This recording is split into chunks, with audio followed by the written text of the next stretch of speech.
கர்த்தருக்கு காத்திருப்போம்,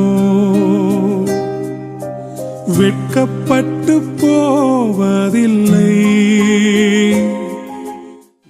கர்த்தருடைய நாமம் மகிமைப்படுவதாக. 27ஆம் சங்கீதம் 14வது வசனம். கர்த்தருக்கு காத்திரு, அவர் உன் இருதயத்தை ஸ்திரப்படுத்துவார். திடமானதாயிருந்து கர்த்தருக்கு காத்திரு என்று சொல்லி பார்க்கிறோம்.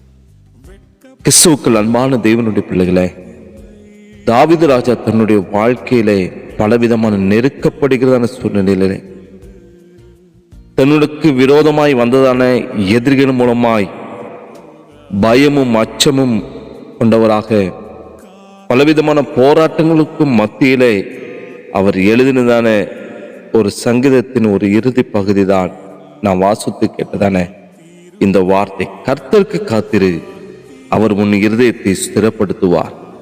திடமானதா இருந்து கர்த்தருக்கு காத்திரு என்று சொல்லி, கர்த்தருக்கு காத்திரு என்று சொல்லி அவர் சொல்லுவதற்கு அநேக காரியங்கள் காணப்படுகிறது.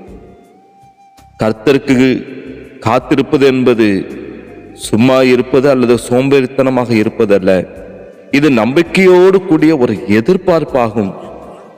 நம்முடைய சொந்த பலத்தையோ மனிதருடைய பலத்தையோ நம்பாமல் தேவன் சரியான நேரத்தில் கிரியை செய்வார் என்று அவர் மேல் முழு நம்பிக்கையோடு காத்திருந்து அவர் மேல் நம்பிக்கை கொண்டிருப்பதுதான் கர்த்தருக்கு காத்திருப்பதாகும்.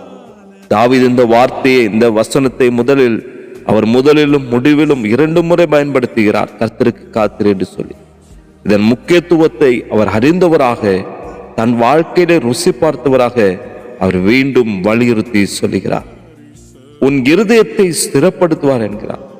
அநேக நேரங்களிலே நாம் சோர்ந்து போகும்போது அல்லது சூழ்நிலைகளை கண்டு பயந்து போகிற பொழுது நம்முடைய இருதயம் அநேக நேரங்களில் கலங்கக்கூடும், வேதனைப்படக்கூடும், கண்ணீர் சிந்துகிறோம். ஆனால் நாம் கர்த்தரை நோக்கி அமர்ந்திருக்கிறதான பொழுது அவர் நம்முடைய பலவீனமான இருதயத்துக்கு புதிய பலனையும் தைரியத்தையும் தருகிற தேவன். சூழ்நிலைகள் ஒருவேளை உங்கள் வாழ்க்கையில மாறாவிட்டாலும் அதை எதிர்கொள்ளத்தக்கதான ஒரு நல்ல மனதையும் அமைதியையும் உறுதியையும் அவர் தருகிற தேவனாய் காணப்படுகிறார். திடமனதாயிருங்கள் என்று சொல்கிறார். காத்திருக்கும் காலத்திலே சோதனைகளும் பலவிதமான சந்தேகங்களும் நம்மை பலவிதத்திலிருந்து நம்மை தாக்கலாம். அதனால்தான் திடமனதாயிரு என்று சொல்லி பரிசுத்த வேதாகமம் நமக்கு அறிவுறுத்துகிறது. விசுவாசத்திலே பின்வாங்கி விடாமல் தைரியமாக நாம் காணப்பட வேண்டும். தேவனுடைய வாக்குத்தத்தங்கள் ஒருபோதும் அது பொய்யாகாது என்ற எண்ணத்தோடு நம்பிக்கையோடும் மனதை நாம் திடப்படுத்திக் கொள்ள வேண்டும்.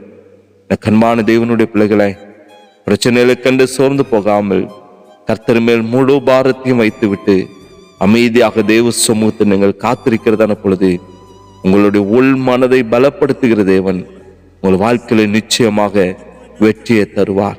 சங்கீதக்காரராக தாவீது ஜெபித்தது போல ஒவ்வொரு நாட்களும் கர்த்தர் சமூகத்திலே காத்திருந்து அவரிடத்துல நம்முடைய காரியங்களை தெரியப்படுத்துகிறதான பொழுது அவள் உங்கள் இருதயத்தை சிறப்படுத்துவார்.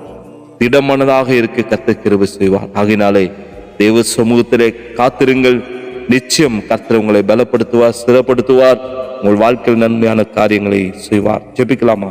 நேசிக்கிற அன்பின் பிதாவே, ஆசீர்வதிக்கப்பட்ட அந்த காலை வேளைக்காய் ஸ்தோத்திரிக்கிறாப்பா.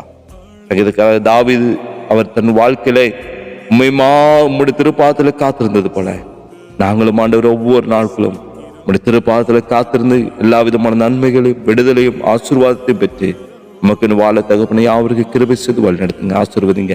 இயேசுவின் நாமத்தில் ஜெபிக்கிற நல்ல பிதாவே, ஆமென், ஆமென்.